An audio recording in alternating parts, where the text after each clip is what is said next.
उत्तराखंड में 2 सीटों पर हुए उपचुनाव में मतदान प्रतिशत गिरा है। आपको बता दें कि मंगलौर विधानसभा में 68.24% मतदान हुआ, तो वहीं बद्रीनाथ सीट की बात करते हैं तो यहां पर 51.43% मतदान हुआ। 2022 के विधानसभा चुनाव के मुकाबले इस बार उपचुनाव में कम मतदान हुआ है, कम वोटिंग हुई है। 2022 में मंगलौर में 75.95 और बद्रीनाथ में 65.65% वोटिंग हुई थी।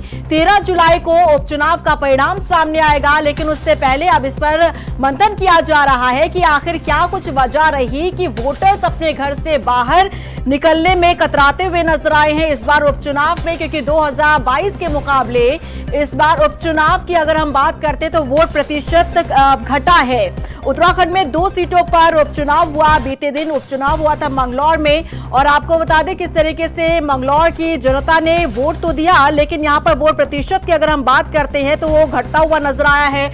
और कुछ यही तस्वीरें जो है बद्रीनाथ में भी देखने को मिली है। उत्तराखंड में 2 सीटों पर हुए उपचुनाव में वोट प्रतिशत जो गिरा है, इसके पीछे का क्या कुछ कारण हो सकता है, इस पर विचार विमर्श किया जाएगा। लेकिन ये घटता जो वोट प्रतिशत है आखिर किस ओर इशारा कर रहा है, ये भी समझने वाली बात है। बद्रीनाथ विधानसभा क्षेत्र की अगर हम बात करते हैं तो यहाँ पर 51.43% वोटिंग हुई है, तो वहीं मंगलौर में 68.24% वोट पड़े हैं।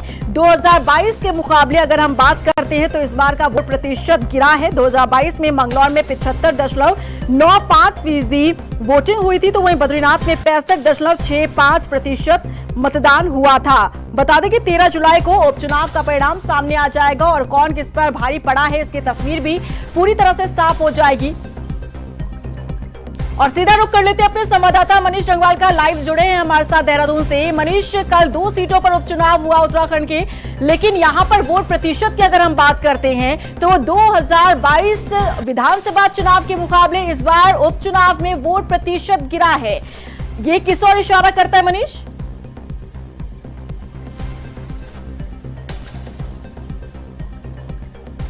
देखिए, बिल्कुल अगर उपचुनाव की बात करें तो जब भी उपचुनाव होते हैं तो जनता जो है वो बढ़ चढ़कर जो है वो अपने मत का अधिकार का प्रयोग जो है वो कम करती है। और सबसे पहला जो अगर कारण माने तो यही मानेंगे कि जो उपचुनाव हो रहा है उसमें जो कम मत प्रतिशत की वजह है वो उपचुनाव है, क्योंकि उपचुनाव में जो है वो जनता जो है वो ज्यादा दिलचस्पी वोट करने में जो है वो दिखाती नहीं है। और सबसे बड़ी बात यह है कि जब पूरे विधानसभा चुनाव या प्रदेश में विधानसभा का चुनाव हो तो चुनावी माहौल जो होता है, सरगर्मियां जो होती है पूरे तरीके से चुनावी रंग में पूरे प्रदेश में जब माहौल होता है तो लोग उत्सुकता के साथ जो है वो वोट करने जाते हैं। और निर्वाचन आयोग की बात करें तो जब विधानसभा का चुनाव हो या लोकसभा का चुनाव हो तो तमाम तरीके से आम लोगों को जागरूक करने के लिए भी जो है वो मतदान के प्रति जागरूकता अभियान चलाए जाते हैं। कई तरीके के विज्ञापन जो है वो प्रसारित भी किए जाते हैं, लेकिन उपचुनाव में जो देखा जाता है वो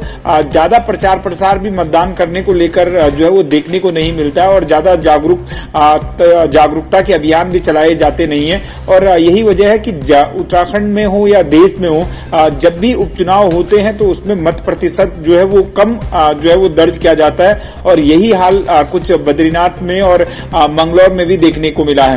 मंगलौर में लगभग 7% जो है वो मतदान में कमी आई है, लेकिन बद्रीनाथ में जो है वो बड़ा जो है वो कम से कम 10 से 12% का जो ग्राफ कम हुआ है, उससे कहीं ना कहीं चिंता का विषय ये वास्तव में है कि आखिरकार इतने मत प्रतिशत में कमी क्यों आई है। लेकिन जिस तरीके से चमोली जनपद का ये जो है वो दुर्गम विधानसभा क्षेत्र भी आता है और सीमांत क्षेत्र भी ये है, तो माणा जो प्रथम गांव जो माना जाता है, अब वहां पर पहली बार पोलिंग बूथ बना था, क्योंकि माणा में जो लोग हैं वो नीचे आ जाते हैं जब सर्दी के टाइम पर। और अमूमन देखा जाता है कि जब चुनाव सर्दियों के टाइम पर ही विधानसभा के चुनाव होते हैं या लोकसभा का चुनाव मार्च अप्रैल तक होता है तो ये लोग नीचे रहते हैं। तो माणा की बात करें तो 800 से ज्यादा वहां पर वोटर थे जहां पर पोलिंग बूथ बनाया गया था, और 200-250 केवल वहां पर पोलिंग हुई है। तो इशारा ये भी है कि चमोली का जो अधिकतर क्षेत्र है वो चारधाम यात्रा से जुड़ा हुआ है, और ज्यादातर लोग जो है वो इस वजह से भी जो है वो वोट करने नहीं गए होंगे, क्योंकि चारधाम यात्रा के तहत जो जो हेमकुंड और जो बद्रीनाथ है वहां पर जो रोजी रोटी को लेकर जो काम चलता है उनका।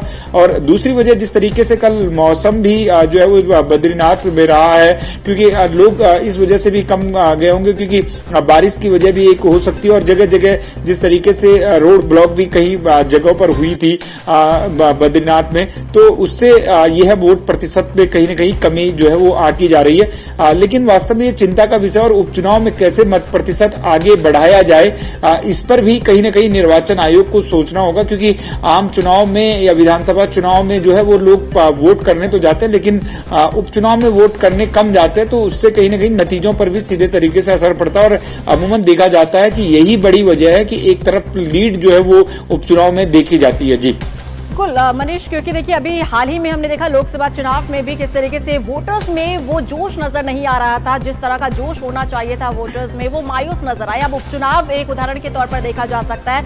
अब क्योंकि कंपैरिजन अगर यहाँ पर मनीष हम करें तो देखिए मंगलौर के मुकाबले बद्रीनाथ में कम वोटिंग हुई है। क्या इसके पीछे एक नाराजगी बीजेपी को या फिर बीजेपी ने जो चेहरा उतारा उसे लेकर भी देखने के लिए मिल सकती है? क्योंकि कहा पहले से ये जा रहा था कि राजेंद्र भंडारी को लेकर नाराजगी वहां के वोटर्स में हो सकती है और ये भारी पड़ सकती है बीजेपी के लिए। तो क्या एक ये भी वजह हो सकती है इसके पीछे? आपको क्या लगता है?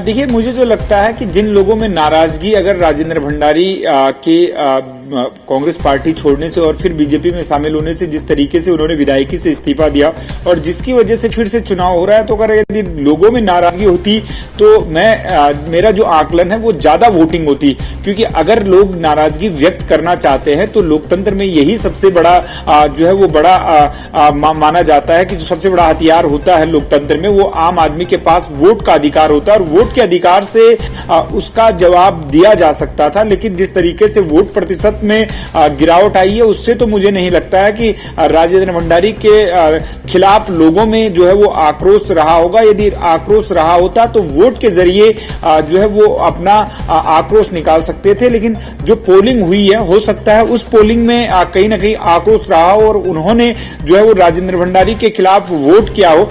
लेकिन अगर वोट प्रतिशत कम हो रहा है तो उसका मतलब ये नहीं कि उनकी राजेंद्र भंडारी से कोई नाराजगी है।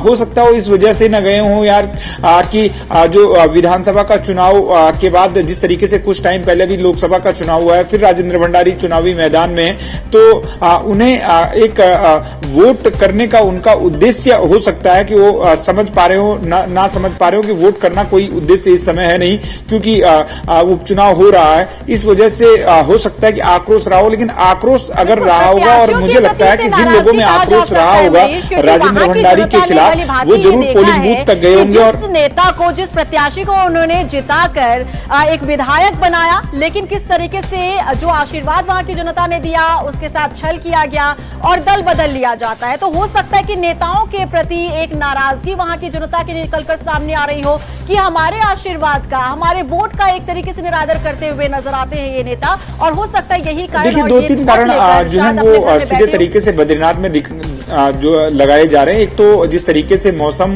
जो है वो इन दिनों पहाड़ों में जो है वो कब बदल जाए, क्या बदल जाए, कुछ पता नहीं चलता। और दूसरी वजह यह है कि जिस तरीके से चारधाम यात्रा चल रही है, उससे बिजनेस से जो है जो लोग जुड़े हुए हैं वो पोलिंग बूथों तक नहीं पहुंचे होंगे। और तीसरी सबसे बड़ी वजह यही मान सकते हैं कि आखिरकार राजेंद्र भंडारी के खिलाफ अगर लोगों में आक्रोश था, अगर वो वोट देने नहीं गई है तो ये भी सही नहीं है। अगर वो वोट जाकर अगर राजेंद्र भंडारी को अगर जो है अपने मन में इस बात को ठान लेते तो ज्यादा बेहतर होता। हालांकि अब निर्वाचन आयोग इन चीजों को परखने का काम करेगा कि आखिरकार मत प्रतिशत कम रहने की वजह क्या है, और क्या ये मत प्रतिशत बीजेपी को फायदा देगा या कांग्रेस को फायदा देगा। ये 13 जुलाई को जो है वो पता चल जाएगा कि आखिरकार मत प्रतिशत कम होने का क्या कुछ फायदा किस राजनीतिक दल को हुआ है। जी रीना।